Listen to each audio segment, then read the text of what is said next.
Buenas noches, hermanos. Es un gusto volver a estar aquí con ustedes en los temas de Casa de Vida. El día de hoy vamos a tener un tema que es acerca de la redención. Pero antes de que comencemos a dar el tema, quisiera que oráramos para poner esta enseñanza en manos de Dios. Bendito Padre, te damos gracias porque nos permites estar aquí un jueves más con la enseñanza de Casas de Vida, Señor. Te pedimos que abras los corazones de todos los hermanos para que puedan recibir el mensaje, para que lo puedan entender, lo puedan comprender, para que pueda estar grabado en su corazón y principalmente para que lo puedan poner en práctica. Gracias damos porque sabemos que tú inclinas tu oído para escuchar nuestro clamor, para escuchar nuestras peticiones, Señor, y sabemos que tenemos un Dios fiel, un Dios poderoso, un Dios que siempre está al pendiente de todas nuestras necesidades. Gracias por todas tus bendiciones, Señor, gracias por todas tus promesas cumplidas y te damos gracias en el nombre que es sobre todo nombre, que es nuestro Señor Jesucristo. Amén y amén. Bien, hermanos, pues ahora vamos a ver el tema acerca de la redención. Y antes de entrar en el tema vamos a ver lo que significa la redención. Hay dos conceptos de lo que significa la redención. Uno es bíblicamente y el otro viene en el diccionario normal. El concepto de redimir o redención en el diccionario dice: redimir es comprar de nuevo una cosa que se había poseído o vendido. Y en la explicación bíblicamente dice: la acción de liberar a alguien de un sufrimiento o castigo. También se utiliza para hacer referencia al hecho de adquirir o recuperar algo que se había perdido. Debemos también entender que redimir es sinónimo de redención y redimir significa rescatar. Dentro de la Biblia, dentro de la palabra que Dios nos dejó para que nosotros estudiáramos, vemos que la palabra de redención aparece desde el Antiguo Testamento al Nuevo Testamento. En los estudios anteriores que hemos venido haciendo, hemos visto cómo el plan de Dios para crear la tierra y las consecuencias que se generaron a través de la caída del hombre. Nuestro Señor, nuestro Dios Padre, hizo un plan de redención para volver a reparar el error que Adán y Eva hicieron al transgredir la ley, el haber desobedecido la palabra del Señor. Gracias a la misericordia de Dios podemos ver una historia diferente a partir del Antiguo Testamento, en donde el plan de Dios ya venía para redimir al hombre. Si vemos en Génesis 12 del 1 al 5, ahí es donde comienza ese plan de redención que empieza con Abraham. Se los voy a leer para que lo tengamos muy presente. Dice: pero Jehová había dicho a Abraham: vete de tu tierra y tu parentela y de la casa de tu padre a la tierra que yo te mostraré. Haré de ti una nación grande y te bendeciré. Engrandeceré tu nombre y serás bendición. Y bendeciré a los que te bendijeren y a los que te maldijeren maldeciré. Y serán benditas en ti todas las familias de la tierra. Y se fue Abraham como Jehová le dijo, y fue con Lot, y era Abraham de edad de 75 años cuando salió de Harán. Y tomó Abraham a Sarai su esposa y a Lot, hijo de su hermano, y todos sus bienes que habían ganado y las personas que habían adquirido en Harán. Y salieron para ir a la tierra de Canaán, y en la tierra de Canaán llegaron. Después de varios siglos de maldad y de injusticia, Dios empieza a mostrar su plan de redención hacia la humanidad. En su soberanía, Él diseña un plan perfecto para restaurar la relación rota entre el hombre y él.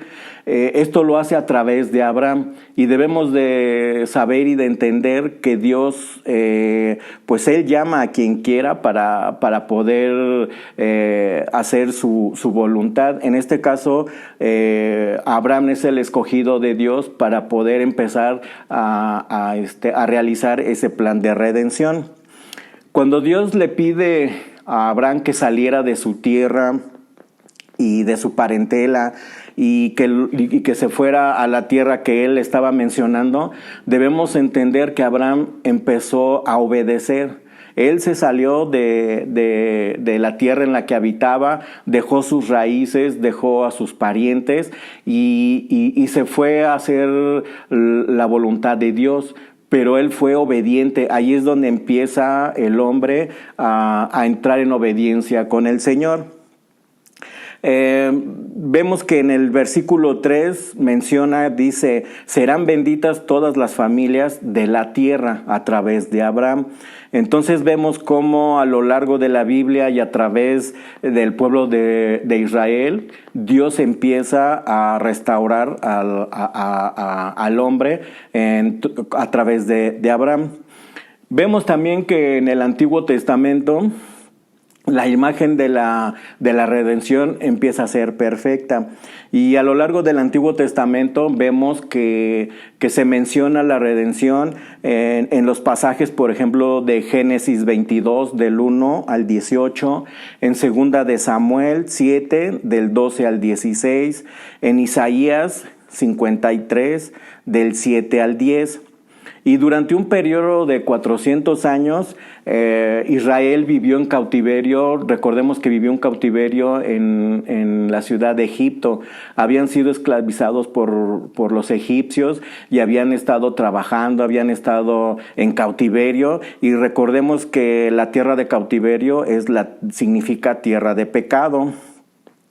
Entonces así Dios empieza a mostrar su plan de redención para su pueblo. Recordemos que Moisés, a través de Moisés, Dios redime a su pueblo, lo saca de Egipto y lo lleva a la tierra prometida. Pasan muchas situaciones para que puedan ellos llegar a la tierra prometida, pero el plan de Dios se empieza a efectuar.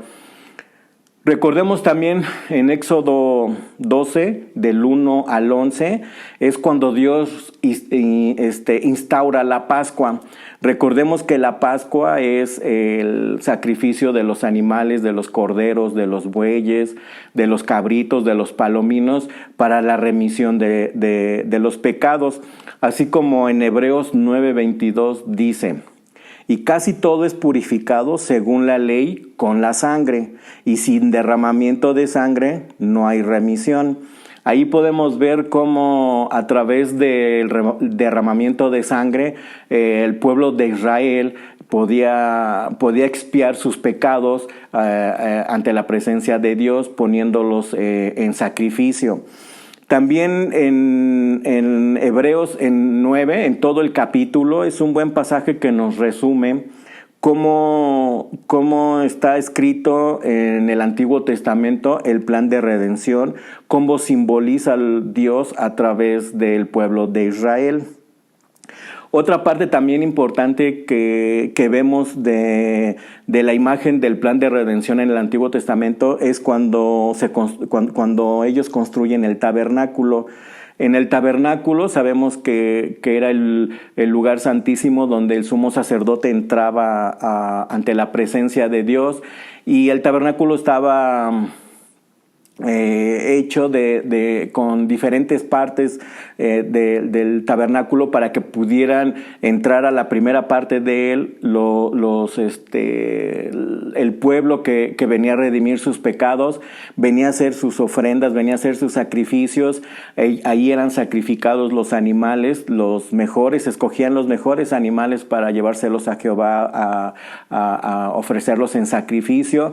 Y en otra parte del tabernáculo estaba el lugar santísimo donde nada más el sumo sacerdote podía entrar, y tenía que entrar sin pecado y sin mancha.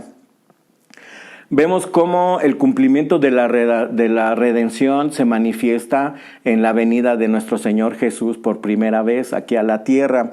Dentro del plan de redención, vemos nosotras cumplidas todas las promesas hechas en el Antiguo Testamento, todas las profecías que se dicen a través del Mesías, del Redentor, del Salvador, el que venía a liberar al pueblo de Israel. En el Antiguo Testamento se mencionan, y ahí se mencionan, y Jesucristo es el que viene a cumplir todas estas profecías y estas promesas de liberación. Vemos cómo también cuando Jesucristo fue crucificado, recordemos que el velo del templo se rasgó. Eso quiere decir que nosotros, en el momento en que Jesucristo pagó por todos nuestros pecados, Él fue el que renovó ese puente que había de comunicación entre Dios Padre y nosotros. Él lo renueva, entonces se rompe el velo, dando el simbolismo de que ya podíamos entrar al aposento santo ante la presencia de nuestro Señor. Y eso lo vemos en Marcos 16:38. También quiero mencionarte de los beneficios que tenemos acerca de la redención. Como podemos ver, hemos visto todo lo que Jesucristo hizo en relación a la redención, pero ¿cuáles son los beneficios que tenemos nosotros cuando somos redimidos, cuando somos pagado el precio de Jesucristo? Uno de ellos es que incluye la vida eterna. Y eso lo podemos ver en Apocalipsis 5, del 9 al 10. Tenemos el perdón de nuestros pecados, y eso lo vemos en Efesios 1:7. Tenemos la justificación en Romanos 5:17. Tenemos la libertad de la maldición de la ley en Gálatas 3:13. Somos libres de la esclavitud del pecado, eso lo leemos en Tito 2:14. Estamos en paz con Dios, en Corintios 6, del 19 al 20. Y entonces podemos decir que el Espíritu Santo mora permanentemente en nosotros, y a través de eso somos reconciliados con Jesús, somos perdonados, somos santificados, somos justificados, somos liberados. Todo esto es la remisión que Jesucristo vino a hacer a través de su sacrificio. Recordemos que nosotros somos justificados y somos redimidos ante Dios por el sacrificio que hizo Jesucristo, el haber entregado su sangre, el haber entregado su vida, el haber resucitado al tercer día. Por eso somos redimidos. Volvimos a estar otra vez en comunión con el Padre. Era algo que se había perdido a través de la transgresión de la ley que hizo Adán y Eva, pero a través de este sacrificio nuestra redención ha sido completa. Y al decir que nuestra redención ha sido completa, quiere decir que nosotros ya podemos estar ante la presencia de Dios. Y a estar ante la presencia de Dios ya no necesitamos nosotros hacer ningún sacrificio. Y esa redención que hemos obtenido y que Dios nos ha dado, nos la ha dado por gracia. O sea, nosotros no hemos hecho ningún mérito para poder recibir esa redención. Y esa redención nos lleva a la vida eterna junto con Él. Y nos lleva a poder estar ante su presencia sin necesidad de nosotros derramar sangre, sin necesidad de nosotros de hacer obras. Simple y sencillamente fue dada por gracia, por amor, por misericordia de nuestro Señor Jesucristo hacia el hombre. La palabra redimir significa comprar también. Dios, Jesucristo nos compró. Él pagó el precio por cada uno de nosotros. Él entregó su vida para que pudiera pagar el precio del pecado en el cual nosotros estamos. Y hermano, yo espero que te puedas deleitar, que te puedas alegrar sabiendo que la redención que Jesucristo nos hizo fue haber pagado el precio a través de su muerte y a través de derramar su sangre. Ahora bien, debemos entender que la remisión de pecados solamente Jesucristo la puede hacer. Y cuando nosotros creemos en Él, creemos en su palabra y tenemos fe que Él es nuestro Salvador y nuestro Señor, la remisión de pecados de nosotros queda pagada porque Él derramó su sangre. Entonces, hermano, entiende, tanto la remisión como redención es lo mismo. Debemos estar alegres, debemos estar contentos de que nuestro Señor Jesucristo vino a esta tierra para poder redimirnos de todo pecado, vino a reconstruir ese puente que se había roto por la transgresión de Adán y Eva. Ahora ya no necesitamos ofrecer sacrificio de algún animal ni de alguna cosa, simple y sencillamente con creer en que Jesucristo es nuestro Señor y nuestro Salvador, nosotros somos redimidos del pecado. Nosotros fuimos sacados de las tinieblas, fuimos puestos en el camino de luz, en el camino de verdad, y a través del Espíritu Santo Él es el que nos ayuda a ir por ese camino, a andar por ese camino. A veces es difícil el camino, sí, pero si nos tomamos de la mano del Espíritu Santo, sabremos cómo poder llevarlo y cómo poder andar en él. Bien, hermano, pues espero que mis palabras hayan sido claras referente a lo que es la remisión, en lo que es la redención que Jesucristo hizo por nosotros. Espero que puedas ahondar más en todos los versículos que ya cité. Trata de leerlos, trata de leer todo el capítulo para que veas el contexto en el cual la redención, cómo se manejó, cómo el plan perfecto de Dios es. Investiga, escudriña la palabra, lee la Biblia, lee tanto el Antiguo Testamento como en el Nuevo, el plan de redención que Dios tenía para nosotros. Y muchas gracias por su atención. Espero que les sirva de esto, que pueda ser edificante para sus vidas, que pueda ser de gran ayuda para su vivir como cristianos. Bien, pues nos vemos y esperemos que podamos seguir aquí un jueves más en Casa de Vida. Hasta luego y que estén bien.